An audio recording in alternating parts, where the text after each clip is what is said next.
Hello friends, welcome back to my channel. आज के questions discuss कर लेते हैं हमारी इस 15th क्लास में। डेली प्रैक्टिस करोगे तो डेली कुछ ना कुछ तुम्हें इम्प्रूवमेंट खुद में देखने को मिलेगी। आज ही हमारी 15th क्लास है तो मैं यही बोलूँगी, डेली के 3 क्वेश्चंस प्रैक्टिस करो।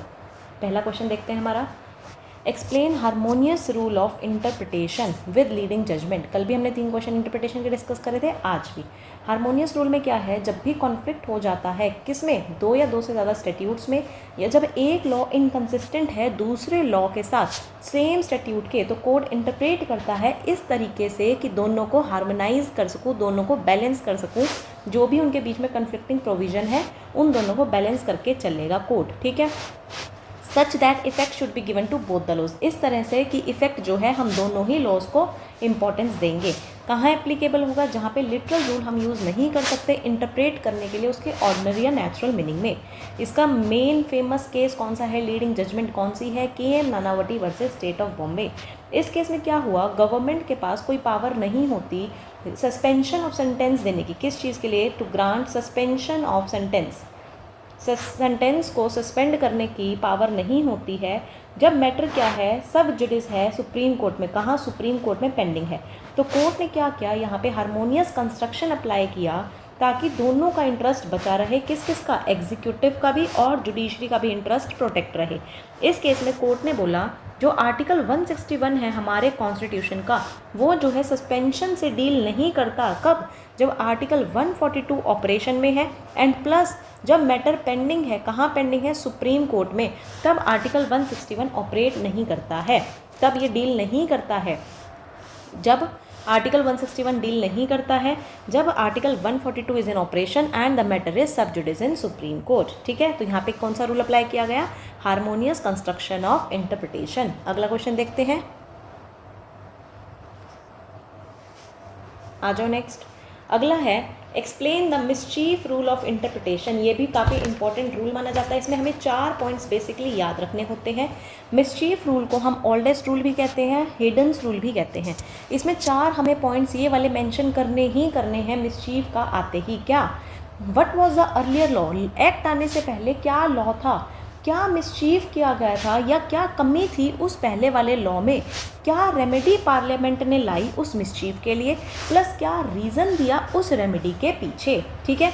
इसका पर्पज़ क्या है, हमें सप्रेस करना है मिसचीफ और एडवांस करना है रेमेडी को। फेमस केस लॉ कौन सा है इस पर, स्मिथ वर्सेस हगीज। क्या बोला इसमें, ये जो केस है किस पे बेस्ड है, प्रोस्टिट्यूट्स इन लंदन।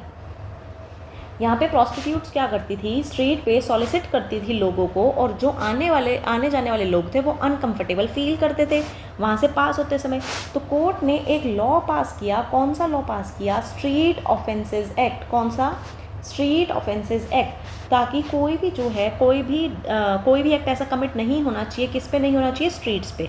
अब क्या हुआ, प्रोस्टिट्यूट्स ने क्या कर दिया, ये स्टार्ट कर दिया सॉलिसिट करना, लोगों को परेशान करना दोबारा स्टार्ट कर दिया। पर कहाँ से स्टार्ट कर दिया, अपनी विंडोज़ से और बालकनीज से स्टार्ट कर दिया।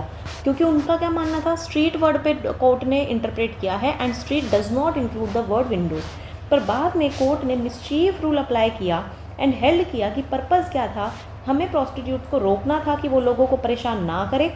इस वजह से जो ये वर्ड स्ट्रीट है, it will also include Windows plus balconies भी इसमें इंक्लूड किया जाएगा। तो यहाँ पे कोर्ट ने क्या रूल लगाया, मिसचीफ रूल लगाया, ठीक है। लास्ट क्वेश्चन देख लेते हैं, विच आर एक्सटर्नल एड्स। कल वाली क्लास में क्या पूछा था, इंटरनल एड्स, इसमें है एक्सटर्नल एड्स। वही बात यहाँ पे भी हम टेबल बना सकते हैं। कौन कौन से एक्सटर्नल एड्स में आ जाते हैं, पार्लियामेंट हिस्ट्री और डिबेट्स, रिपोर्ट्स क्या है कमीशन की, क्या कुछ डेवलपमेंट हो रहा है, dictionary, text books, foreign decision का यूज़ करना, इंटरनेशनल लॉ एंड यूज़ करना दूसरे स्टैट्यूट्स को। इसको हम एक लाइन में एक्सप्लेन भी कर सकते हैं कि जो पार्लियामेंट्री हिस्ट्री और जो डिबेट्स होती हैं वो डॉक्यूमेंट्स जो रिलेट करते हैं इवेंट्स जो हमारे कब स्टार्ट हो चुके थे, एक एक्ट के पहले, जब वो पास हो रहा था एक्ट, उससे पहले जितने भी हिस्ट्री या कुछ भी डिबेट्स हुए हैं पार्लियामेंट में, वो हमें हेल्प कर सकते हैं स्टैट्यूट को इंटरप्रेट करने के लिए। सिमिलरली कमीशन की रिपोर्ट्स, जो हमारी लॉ कमीशन की रिपोर्ट होती हैं, पार्लियामेंट्री रिपोर्ट होती हैं, ये भी यूज़फुल होती हैं किस चीज़ के लिए, एक स्टैट्यूट को इंटरप्रेट करने के लिए।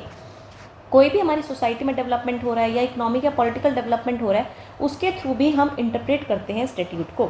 डिक्शनरीज भी हेल्पफुल है इंटरप्रेट करने के लिए, और हम इनको कब कंसल्ट कर सकते हैं, जब भी कोर्ट को नीड अराइज होती है। टेक्स्ट बुक ये भी रेफ़र की जाती है, जैसे कि केशवानंद भारती केस में कई सारी टेक्स्ट बुक्स को रेफ़र किया गया था।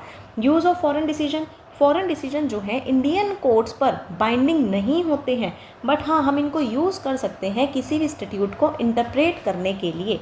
सिमिलरली इंटरनेशनल नेशनल लॉ जो हम यूज़ करते हैं वो इनकंसिस्टेंट नहीं जाना चाहिए इंटरनेशनल लॉ के साथ। ओके, फिर यूज़ ऑफ अदर स्टैट्यूट्स, हम दूसरे स्टैट्यूट्स को भी एज अ एड यूज़ कर सकते हैं, एज अ हेल्प ले सकते हैं किसी स्टैट्यूट को इंटरप्रेट करने के लिए।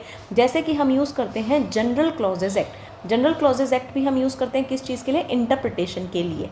ठीक है, तो ये थे हमारे कुछ एक्सटर्नल एड्स टू इंटरप्रिटेशन। तो ये थे आज के हमारे 3 क्वेश्चंस। अगले क्वेश्चंस कल की क्लास में। Thank you for watching.